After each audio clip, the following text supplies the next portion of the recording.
बांके बिहारी जी की कथा। एक बार मथुरा के निकट एक गांव में एक छोटी सी लड़की रहती थी। वृंदावन के निकट होने के कारण वहां से बहुत लोग ठाकुर जी के दर्शन जाते थे। जब वह छोटी बच्ची 5 साल की हुई तो उसके घर वाले बांके बिहारी जी के दर्शन के लिए जा रहे थे। उस समय साधन बहुत कम थे। उनको दर्शन को जाते देख उस छोटी लड़की ने कहा, पिताजी मुझे भी आपके साथ ठाकुर जी के दर्शन के लिए ले चलो। पिता ने कहा, बेटी अभी आप बहुत छोटी हो, इतना नहीं चल पाओगी, थोड़ी बड़ी हो जाओ तब हम तुम्हें साथ ले चलेंगे। कुछ समय बीता।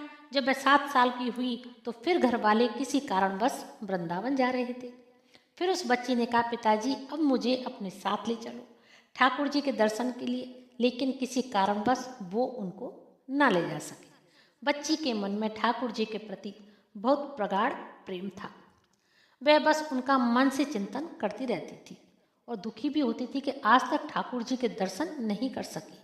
गांव में उसके सभी साथी संगी प्रभु जी के दर्शन कर चुके थे। जब वह ठाकुर जी के मंदिर और उनके रूप का वर्णन करते तो इस बच्ची के मन में दर्शन की ललक और भी बढ़ती जाती। समय अपने पंख लगाकर उड़ता गया। कई अवसर मिल जाने पर भी शायद उसके भाग्य में ठाकुर जी के दर्शन लिखे ही नहीं थे। जब वह 17 वर्ष की हुई तो उसके पिता को उसके विवाह की चिंता हो गई। उसका विवाह तय हो गया। संयोग कहो या उसकी ठाकुर जी के प्रति प्रेम, उसका विवाह वृंदावन के सबसे पास वाले गांव में हो गया। जब वह लड़की बहुत खुश हुई, अब तो उसको भी ठाकुर जी के दर्शन होंगे। जब विवाह संपन्न हुआ तो वह अपने ससुराल गई। फिर रस्म निभाने के लिए वापस अपने घर आई। 1-2 दिन बाद वो और उसके पति जब वापस अपने घर जा रहे थे तो बीच में यमुना नदी पर उसके पति ने बोला, तुम कुछ देर इधर बैठो, मैं यमुना में स्नान करके आता हूँ। तब बैठे बैठे उस लड़की का चिंतन अब ठाकुर जी की तरफ चला गया और सोचने लगी कि कब ठाकुर जी के दर्शन होंगे।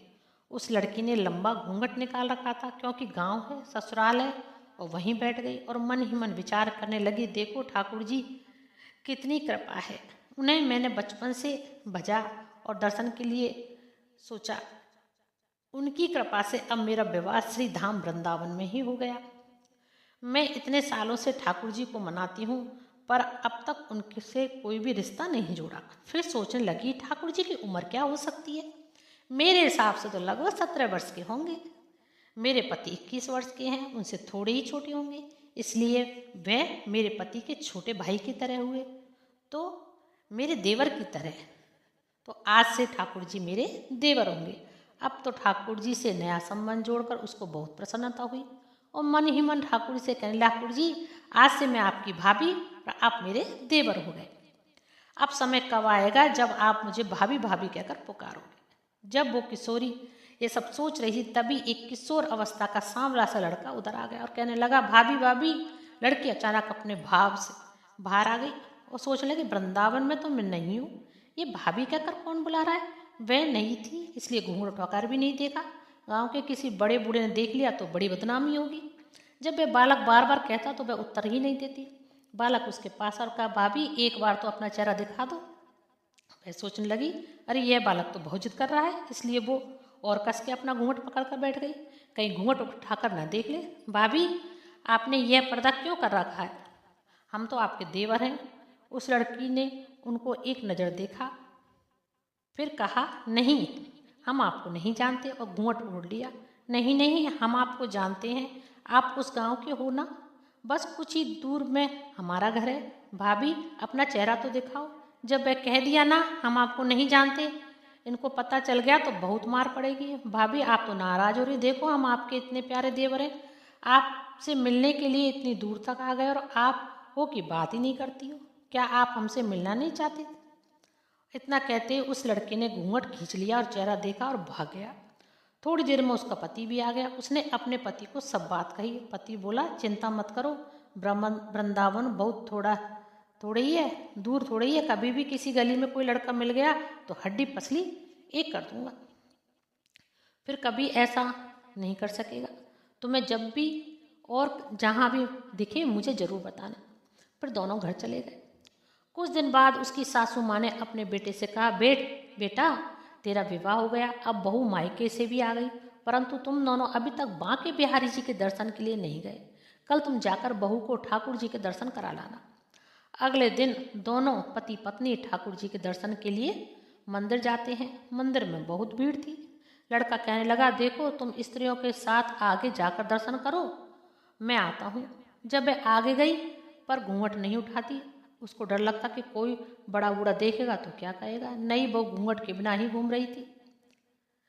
बहुत देर हो गई तो पीछे से पति ने आकर कहा, अरे बावली ठाकुर जी सामने, घूंघट क्यों नहीं हटाती? घूंघट उठाओ तभी तो प्रभु जी के दर्शन करोगी। उसने अपना घूंघट उठाया तो जो बांके बिहारी जी को देखा तो बांके बिहारी जी की जगह वही बालक मुस्कुराता हुआ देखा। तो वह चिल्लाने लगी, सुनिए ओ जी, जल्दी आओ जल्दी आओ। पति जल्दी जल्दी भागा आया और बोला, क्या हुआ? लड़की बोली, उस दिन जो मुझे भाभी भाभी कहकर भागा था ना, वह लड़का मिल गया। पति ने कहा, कहाँ है? अभी उसे देखता हूँ, बता तो जरा। उसने ठाकुर जी को इशारा किया और बोली, यह रहा, आपके सामने ही तो है। उसके पति ने जब देखा तो अब भौचक्का ही रह गया और वही मंदिर में ही अपनी पत्नी के चरणों में गिर पड़ा और बोला, तुम बहुत ही धन्य हो। वास्तव में तुम्हारे हृदय में सच्चा भाव ठाकुर जी के प्रति है। हम इतने वर्षों से वृंदावन में हैं पर आज तक हमें उनके दर्शन नहीं हुए और तेरा भाव इतना उच्च है कि ठाकुर जी ने तुझे दर्शन दे दिए। ठाकुर जी से सच्चे प्रेम से जो भी रिश्ता करो तो ठाकुर जी उसे जरूर निभाते हैं, जैसे इस कहानी में ठाकुर जी ने देवर का संबंध निभाया। प्रेम से बोलिए बांके बिहारी लाल की जय।